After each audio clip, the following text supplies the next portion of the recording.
October is Safe Work Month, and this October, Cara Leesley and I are going to be talking to you about psychosocial hazards, which have become some pretty big buzzwords in the 2020s. We're going to do a two-part video series, and today we're going to focus on how we spot and assess these risks. And then in the second video, we're going to be talking about controls that you can put in place. So Cara, tell us, to start off with, what actually is a psychosocial hazard? Well, thanks, Jo.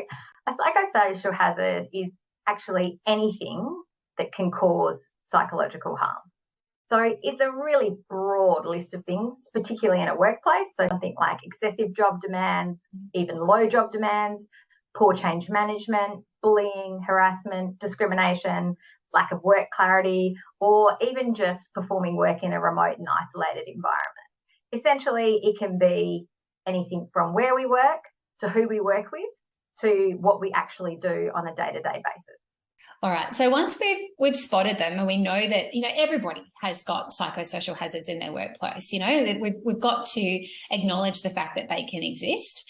It's just a question of how they exist in our workplace. So how will we then assess the risk for us in our business? So in terms of assessing it, you've got to look at it on a few different levels. The first level is the system, like what are the systems in place and how could that create a psychosocial hazard? And then how often, if one is occurring, is it occurring? How long has it been happening for? Are there common themes or patterns which indicate there's certain weaknesses within the organisation? For example, if it's bullying and harassment, is it a cultural problem? Is it a management training problem? Thinking about the impact or the potential severity, is it on the lower end of the scale in terms of issues that will happen in the workplace, or is it at the higher end of the scale? And recognising that psychosocial hazards as a whole, they're bad for business and they're bad for workers. So we should be trying to get rid of them. But when we assess them, we still need to be looking practically in terms of addressing critical risk first, and then adding to annihilate or eliminate all of the rest of the psychosocial hazards.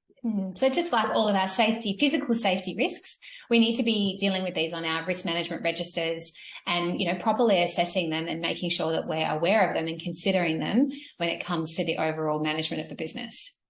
Definitely. Excellent.